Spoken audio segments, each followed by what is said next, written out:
Olá! Hoje eu queria começar a falar de um assunto que eu acho que nunca falei no canal, que são os temperamentos. São formas das pessoas agir, as pessoas diferentes agem de formas diferentes simplesmente pelo jeito que são. Nem sempre tudo que a pessoa faz, o jeito que ela é por trauma, por circunstâncias de vida. Algumas coisas é característica dela mesma. E eu vou falar hoje um pouquinho mais especificamente do melancólico, mais até específico de como lidar com um companheiro melancólico. Ou seja lá, seu marido, sua esposa, seu amigo, uma pessoa que é do tipo melancólico. E como eu estou começando esse assunto, hoje eu vou fazer esse vídeo falando um pouquinho até da história dos temperamentos, né? Como é que alguns estudiosos foram aí elaborando essa teoria dos temperamentos. Vou falar um pouquinho de como é o temperamento do melancólico, vou falar de como lidar com ele e no final do vídeo, para fechar, eu vou comentar sobre o que colocaram os comentários do vídeo anterior. Estou tentando fazer isso e o vídeo anterior foi sobre como se tornar uma pessoa mais segura. Então vamos lá. Esse vídeo vai ter algumas partes, é interessante, fica até o final. Se você gosta do tema, do assunto, já deixa o seu like, não esquece de se inscrever para você continuar recebendo notificações daqui dos vídeos que eu posto. Eu coloco de segunda a sexta, às 18 horas sempre. Então, vamos falar sobre isso, porque esse canal é para falar de psicologia, de comportamento, mostrar para você a cada vídeo um exemplo de um assunto com o qual você pode contar com um psicólogo. Se você perceber que uma terapia vai te ajudar, vai te colocar no caminho de você se conhecer melhor, de você entender melhor como é que teu mundo, tua volta, as coisas estão acontecendo, como se posicionar melhor diante das pessoas ou dentro de você mesmo, uma terapia pode ser uma coisa bem legal. Eu mesma não atendo, apresento meu site, tem uma equipe grande, link aqui ou aqui pelo WhatsApp, você pega as informações de horário, valor, local de atendimento, presencial na região da Avenida Paulista, online para qualquer lugar, então fique à vontade. Então vamos falar lá dessas características que são bem diferentes. Então como eu estou começando hoje esse tema dos temperamentos, se você achar legal, coloca nos comentários, que aí, quem sabe, eu vou colocando outros vídeos falando sobre os outros temperamentos, as inter-relações entre um e outro. É bem interessante. Vamos lá, começou com Galeno, lá no século II, né? Ele se baseou nas teorias de Hipócrates e desenvolveu a primeira tipologia de temperamento, que é descrita num livro dele, uma monografia chamada De Temperamentis. E já coloca exatamente os mesmos termos que a gente usa até hoje. Então ele coloca aqui 4 temperamentos, né? Nomeados conforme os humores predominantes no corpo. Os humores são os líquidos e essa palavra tem uma relação justamente nesse sentido, porque os antigos acreditavam, hoje a gente não pensa mais assim, mas enfim, eles acreditavam que os líquidos do seu corpo é que determinavam o tipo de líquido, como fluía, ou como coagulava, enfim, eles determinavam o seu jeito de ser, o seu temperamento, sua forma de lidar com o mundo, de se expressar, de agir, enfim. Então ele deu esses 4 tipos, conforme os humores, e os humores são o sangue, a bile amarela, bile negra, fleuma e assim por diante. Então, primeiro é o tipo sanguíneo. O tipo sanguíneo é caracterizado por pessoas que são atléticas, vigorosas, né? O humor predominante no corpo era o sangue, óbvio. O outro era o colérico, era uma pessoa colérica, facilmente irritável e predominava a bile amarela. O melancólico, pessoas tristes, melancólicas, exibia excesso de bile negra. E o tipo fleumático, cronicamente cansados, lentos nos movimentos e possuía excesso de fleuma. Mas continuou-se. Eu me baseei numa pesquisa, num estudo para pegar essas informações e eu coloquei o link aqui na caixa de informação, tá lá. Então, e tem vários estudiosos, eu peguei alguns aqui que eu achei que seriam os mais interessantes, até nomes que a gente já ouviu falar mais. Então, eu peguei um outro, Immanuel Kant, 1798, século XVIII. Ele publicou Anthropology. era o nome do livro. Ele também descrevia a teoria de temperamento que compreendia lá por traços psíquicos determinado pela composição do sangue. Aí era o sangue, não eram todos os humores, que estaria relacionado à dificuldade de coagulação sanguínea e à temperatura do sangue. Claro que hoje a gente pode até entender os temperamentos, mas não vê mais essa relação de temperatura e de quanto que o sangue coagula. Você vê que isso é coisa do século XVIII, pesquisas foram evoluindo, a gente continuou estudando e pescou aqui o que era bom, o que era interessante, e o que não é legal a gente deixa de lado, mas foi para colocar aqui até como curiosidade, né?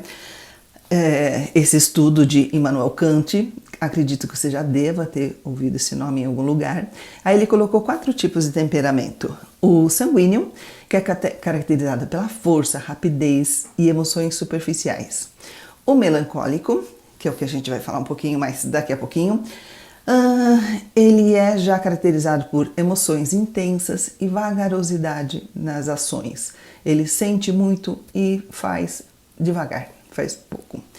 O colérico, que é rapidez, é impetuoso no agir. E o fleumático, ausência de reação emocional, vagarosidade no agir e assim vai. Aí tinha um outro teórico também, Alfred Adler. Esse eu estudei bastante na faculdade. Aí ele falava de 4 tipos de temperamento. Você vê que ele já dá outros nomes. Ele dá o tipo governante. Eu achei interessante colocar o Adler dando outros nomes de temperamento para a gente não ficar tão preso de falar, não, só existem esses temperamentos. Não, estudos vão apontando, vão se aprofundando e pessoas estudiosos dão nomes diferentes. E sabe aquela coisa? De tudo tem um pouco certo, de tudo tem um pouco errado que a gente precisa continuar aprimorando e estudar. É bem por esse caminho. Então, Adler, ele deu outro nome, tipo governante, era o primeiro tipo. Caracterizado por indivíduos de agressividade, com certa agressividade, eram agressivos, tiranos, enérgicos, dominantes. E aí, com essa descrição, a gente vê que eram relacionados aos tipos coléricos. Ele dava um outro nome, mas era lá o jeitão dos coléricos. Aí ele falava do tipo dependente, que são pessoas sensíveis, desenvolvem em torno de si mesmo uma concha, ela se fecha, ela se protege das coisas, das pessoas de fora dela. Baixo nível de energia, caracterizada como dependente, é mais parecida com o tipo fleumático. O tipo evitação, indivíduo que apresenta um padrão de afastamento, que não gosta de estar junto com os outros, que a fuga é meio que a característica dela, de ficar quieto no canto, de ter baixo nível de energia, e é caracterizado pelo melancólico, que a gente vai falar um pouco mais hoje. E o outro que eu achei interessante, tipo socialmente útil, foi colocado esse nome, eu não sei nem se é uma questão de tradução, ou se já tinha esse termo mais para o útil. É que o útil aqui, pra gente, pra nossa cultura, tem uma conotação muito de... É mal visto a gente falar que alguém é útil, né? Dá a impressão que aquela pessoa está sendo usada. Então eu colocaria funcional, né? Socialmente funcional, que é a pessoa saudável, que apresenta interesse social, apresenta energia, e ele relaciona ao tipo sanguíneo. E tem um último estudioso que eu coloquei aqui, que é o Ernest, devo falar errado esse nome, com certeza eu vou falar errado, Kretschmer. Se tiver algum alemão que conhece esse sobrenome e perceber que eu estou falando errado, me coloca a pronúncia no comentário. É um psiquiatra alemão da década de 30 e desenvolveu a teoria também baseado, né, nos estudos onde ele correlacionava biotipo físico, ou seja, o jeitão do corpo da pessoa, a forma do corpo da pessoa, a propensão de certo tipo de doença e temperamento. De novo, uma grande bobagem. Hoje a gente não tem mais esse tipo de coisa como ciência, como verdade. Mas como eu falei, mas a título de curiosidade, para a gente entender como é que os estudos vão progredindo e que tipo de teorias vão surgindo e a gente vai lapidando, até para entender também que você não pode mergulhar de cabeça em qualquer teoria que surge. Ouve, lê, fica com as suas desconfianças, vai acompanhando, vai conferindo, comparando com outras informações, até a gente poder chegar em algum momento que chegue em algo com bastante sentido. Mas enfim, você vai ver que tem algum sentido, porque ele colocou 3 tipos de temperamento. O esquizotímico, e esse nome a gente usa para os quadros de esquizofrenia, que ele caracteriza por pessoas reservadas, emoções oscilam entre ser muito irritado ou indiferente, é pessoa rígida nos hábitos dela, atitude com dificuldade de adaptação e propenso à esquizofrenia. Então ele está dizendo que existe uma propensão à esquizofrenia, que tem um tipo esquizotípico. Sim, se você entrar hoje no manual de doenças mentais, a gente vai perceber que ainda tem essa percepção de algumas pessoas que não recebem o diagnóstico de esquizofrenia, mas tem um modo de ser. Até hoje ainda é meio que se aceita meio que não tenha sintomas, quadros, não precisa ser medicado, mas enfim. O outro, ciclotímico. Quando a gente fala em ciclo, logo a cabeça da gente já vai para o bipolar, ciclos, né? Legal, bom, ruim, né? Entusiasmo e por aí vai.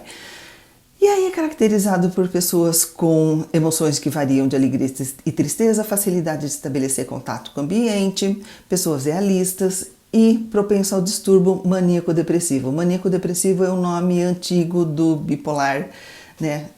A gente não fala mais assim, mesmo porque nem todos os bipolares têm a fase maníaca tão perceptível. Muitas vezes se precisa de muito tempo acompanhar para perceber e identificar esse diagnóstico. E o isotímico, pessoas atléticas, tranquilas, pouca sensibilidade, modesto, né, nos gestos, na forma que ele se expressa, e tem dificuldade de se adaptar ao ambiente, propenso à epilepsia. Não tem sentido nenhum você falar de que tipos atléticos são propensos à epilepsia. Mas como eu falei, década de 30, vamos colocar aqui o caminho, as pessoas estavam estavam se esforçando para tentar entender o ser humano. É mais para ilustrar o quanto de bobagem já foi dita e o quanto de bobagem ainda se acredita. Né? Ainda não se percebe, opa, aquilo é um estudo antigo, valeu como começo, valeu como curiosidade e interesse para estudar o ser humano só. Mas enfim, a gente pode chegar no entendimento do temperamento melancólico. Vamos dizer que tem pessoas que têm uma maior parte do tempo com essas características, que são pessoas mais introvertidas, pessoas mais sensíveis. Aí a gente pode dizer que sim, não tem essa bobagem de conexão com o tipo físico dele, nem quanto que o sangue coagula ou não, nada. Né? Mas a gente percebe que tem um grupo de pessoas, eu acredito até, eu não vejo isso falando nas descrições de temperamento, que as pessoas podem mudar ao longo do tempo. Pode ser que tenha fases, tenha momentos que elas estejam mais assim, depois dá uma amenizada, mas enfim, pessoas introvertidas, sensíveis, dificuldade de comunicar esses sentimentos, de falar para os outros como ela está se sentindo, pessoas mais analíticas, mais criativas, a criatividade faz parte do melancólico, porque como ele é mais ensimesmado, a cabeça funciona mais aqui para dentro. Ele é mais reflexivo, perfeccionista e talentoso. Costumam ser pessoas com produções interessantes. São profundos, nostálgicos, detalhistas. Costuma ser pessoa que prefere ficar calada no canto dela, né? Tá lá de boa. Às vezes os outros se incomodam, né? Mas você tá tão quieto aí, ele tá bem, tá de boa, tá feliz, tá olhando o mundo. Só tem a dificuldade de falar dela mesma, o que tá sentindo, o que tá acontecendo. Isso é mais difícil, porque também são mais desconfiadas, né? Mas costumam ser pessoas leais e dedicadas às pessoas que ela amam por conta dessa profundidade. Ela tem interesse nesse universo mais interno do que ela sente, do que ela é, do que ela foi se desenvolvendo. Então, ela considera como um valor, quem é mais introspectivo, a lealdade é uma coisa que tem maior peso, significa mais para ela. Né? Mas tem essa apatia, essa ausência de ânimo. É muito sensível, retraído, pessimista, né? Procura se isolar até a solidão.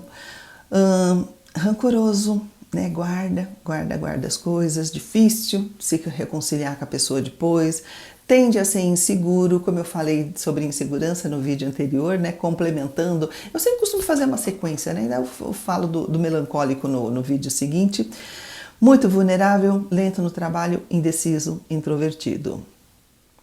Então, como lidar com essa pessoa com todas essas características que eu falei? Você já identificou, eu fui falando aqui, colocando item por item. Aposto que você já percebeu. Tá. Tal pessoa, como é que eu me relaciono com ela? Como é que eu faço para lidar com essa pessoa? Tem alguns pontos interessantes. Um é fazer elogios, mas menos elogios com relação a aspectos objetivos, né? A aparência da pessoa, se está bonita, se não está, se engordou, emagreceu, mas mais com relação aos esforços dela, as realizações, as produções, as ideias, as coisas que a pessoa elaborou e as conclusões que ela chegou. Esses elogios são muito mais interessantes, muito mais valorizados por essas pessoas. Com relação à pessoa que o jeito dela de ser do tipo de que não gosta muito de fazer certas coisas, é mais restrito no tipo de coisa que vai fazer fora de casa, por exemplo. Então, se ela acabou fazendo alguma coisa por você, mesmo não sendo a vontade dela, não é muito o estilo dela, mas enfim, te acompanhou para ir num lugar que você queria, mas você sabe, não gosta de bater perna, não gosta de sair, mas acabou indo. Então agradeça, né? Coloca foco, demonstra que você percebeu, que ela venceu uma barreira, que ela se superou aí num ponto e foi fazer uma coisa. Você vê como isso é diferente, como vai incentivar o comportamento da pessoa muito mais do que se você falar, finalmente, hein, saiu da toca. Né? Isso é uma crítica. Mas eu estou mostrando que eu gostei que a pessoa saiu da... Também tá não, né? Não é assim que a pessoa está ouvindo. Então agradecer, falar, eu percebi que, né, não era a tua prioridade, não era a tua vontade, mas você foi por mim, obrigada, que coisa legal. Não impeça que esse melancólico tenha os momentos dele sozinho. É muito importante para ele ter esse momento sozinho. Claro que você pode reagir em casos de exagero, né? A pessoa some e não te comunica para onde vai, claro, isso vai te incomodar, se for uma pessoa de convívio do dia a dia, né? Mas respeitar essa diferença, essa vontade, essa necessidade que a pessoa tem de ter momentos sozinho, de ter um final de tarde do domingo lá de boa, quieto num canto, de ter alguma coisa que pega um livro, fica lendo, não quer barulho, permite, não se oponha, não seja a pessoa crítica, não, tem que reagir, tem que fazer, tem que ir, tem que... Né? Não dá certo, contamina o relacionamento. E normalmente essa pessoa é fechada, o melancólico ele é fechado, mas quando ele aparecer disposto a falar, né, falar sobre o que aconteceu no dia, alguma coisa que fez, alguma coisa que viu, né, alguma coisa que teve pensando, alguma conclusão que chegou, enfim, e seja disposta a ouvir, né, e sem julgar também, sem chegar e falar assim, finalmente, né, resolveu conversar, finalmente resolveu falar alguma coisa. Não, né, aproveita aquele momento, você vai conseguir que a pessoa repita mais esse momento se você der atenção e valor ao momento do que se você criticar os momentos que ele não fez. Né? Tá fazendo agora? Pô, finalmente, né? Veio falar comigo. O que você tá fazendo? Porque tá criticando os momentos que não veio falar com você. A pessoa não vai perceber o quanto que você tá dando valor para esse momento e não vai repetir com menos frequência. Né? Ou então fala assim, te disse, hein, que aquilo não ia dar certo? Falei. Não, né? Tenta ouvir. Isso vai fazer a pessoa se fechar mais ainda em outras situações. Com relação ao tipo de coisa que ele gosta de fazer, normalmente são coisas mais quietas, coisas mais tranquilas, coisas que fazem pensar. Pode ser que seja o tipo de pessoa que goste mais de museu, de restaurante tranquilo, de ver arte numa exposição em algum lugar. Então, evita forçar a pessoa a fazer uma coisa que está muito fora, né, do que é do jeito dela. Não vai chamar para pular de paraquedas, né? Aí não é nem questão de falar, não, mas de vez em quando tem que forçar para fazer alguma coisa diferente. Mas calma, né, nesse diferente. Né? Então, convida para sair, claro, mas observa o tipo de coisa que a pessoa gosta. Presentes também não é o tipo de pessoa que gosta de presentes com um valor alto, que seja caro. Não, vou me deu uma coisa cara, então olha como eu sou importante.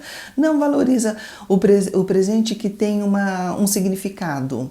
O presente que veio de um lugar que você sabe que essa pessoa gosta, que representa uma recordação de um momento que foi vivido entre vocês, presentes simbólicos e carregados ali de uma emoção, de uma vivência, são muito mais importantes, mais interessantes para essa pessoa. Ela reconhece muito mais do que ganhar uma coisa cara. Em conversa mais séria, né, onde você tem que resolver algum assunto com a pessoa, alguma coisa mais importante, não caia na cilada de achar que pelo melancólico ser uma pessoa mais quieta, que ela não tem sentimento, que ela não sente nada, não percebe nada. Então quieto no canto dele, nada afeta essa pessoa. Não, né? Ele sente sim, sente muito, talvez até mais, ele é muito mais perceptivo do que outras pessoas. Então evita, de novo, né, a crítica, né? Mas você nunca faz nada. Mas não sei. Sabe que isso magoa, e magoa muito mais até do que muitas outras pessoas. Então, ter esse cuidado com as palavras e perceber que o mundo interno dessa pessoa é muito grande e muito intenso. Pode ser que ajude. E se você achou interessante falar dos tipos, dos temperamentos, me conta nos comentários, fala, a gente vai falando dos outros temperamentos, aqueles que eu mencionei lá no começo, o fleumático, o sanguíneo, o colérico, enfim, e a gente vai mencionando, como eu falei, eu não acho que está todo mundo dentro de um quadradinho, pode ser que as pessoas estejam mais desse jeito no dado momento, pode ser que você não reconheça a pessoa como melancólica em todo o momento de vida dela, e em alguns momentos é mais forte, mais significativo, mas é interessante, é uma questão de respeito, de entender como as pessoas são e que a gente precisa se esforçar. Aquilo que eu falei do relacionamento há 2 vídeos atrás, que relacionamento é esforço, que muitas vezes o relacionamento acaba e você não percebe, porque você não parou para olhar a pessoa que está do teu lado, ou a pessoa não parou para olhar para você e falar, nossa, no relacionamento com essa pessoa aqui, tem que ser desse jeito, é assim que funciona, assim que ela gosta, assim que dá certo, né? E isso é bem legal para a gente funcionar. E vamos falar dos comentários do vídeo anterior, do treino para se tornar mais seguro? Uma pessoa colocou assim, antigamente as pessoas diziam que a gente não podia se elogiar, os outros é que tinham que achar a gente bonito, e se eles não achassem, é porque a gente não era bonito mesmo, porque não estava bom. E no decorrer da vida, ela aprendeu que se não tá bom para os outros, e tá bom para ela, tá ótimo. E é isso mesmo, né? E aí eu respondi para ela que só lembrando que quando adulto, se alguém minar a tua autoestima, é porque você não estava com uma base muito segura ainda da infância de ter as suas referências, de quem é você, como você se conhece. Então a gente às vezes precisa dar um passinho para trás e fortalecer essa base que não foi formada. Porque essa coisa de que ensinaram a gente não pode se elogiar, os outros que tem que dizer, quer dizer, ensinaram que a referência tinha que ser os outros e não a gente mesmo. Imagina, onde é que a gente vai cair cabeça dos outros? Tem de tudo. Então não dá para usar como referência. Aí uma outra pessoa colocou no comentário que ela tinha uma amiga que sempre falava para ela cortar o cabelo. Aí um dia ela se encheu e respondeu, corta o seu então, né? Aí ela falou assim, não, corta o seu cabelo e dá para mim. Aí ela percebeu que o que essa pessoa queria é que ela não tivesse mais aquele cabelo porque a amiga não estava sabendo lidar com aquele cabelo bonito, então dizia para ela cortar. Não dizia para ela cortar para ficar melhor, dizia para ela cortar para ficar pior, porque ela não estava conseguindo lidar com aquele cabelo tão bonito.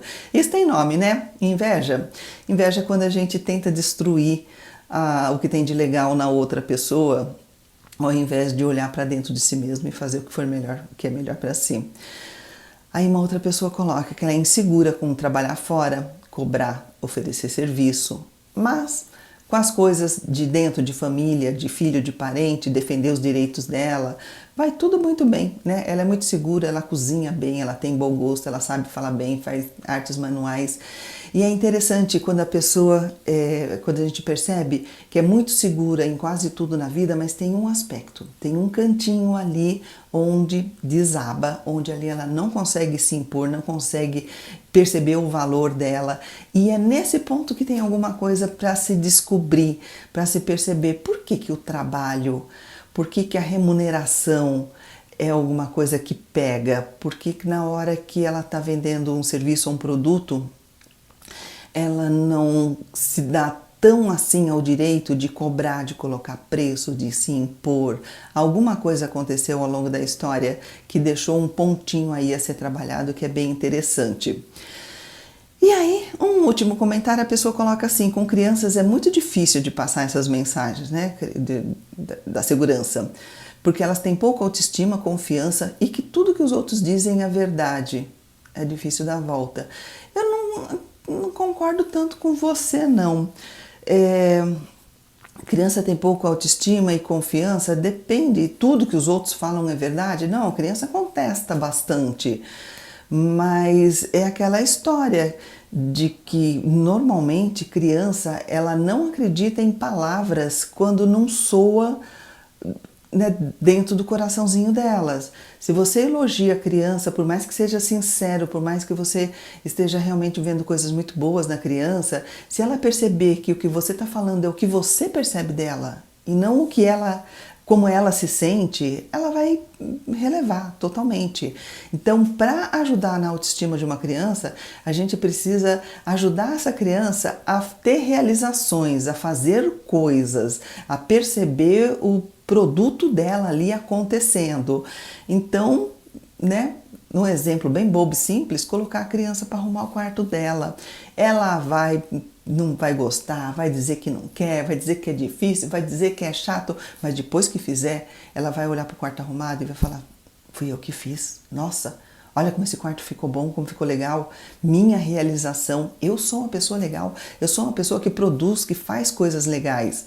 E aí você está dando uma experiência, você não está jogando palavras para ela ouvir, palavras, palavra entra, sai, às vezes absorve, às vezes não, né? Palavras traumatizam, claro, que se você falar coisas muito ruins para a criança, só que tem essa, né? Ser humano tem dessa, você fala um monte de coisa boa, a pessoa filtra 1%, você fala meia dúzia de coisa ruim, ela absorve o 100% da ruim.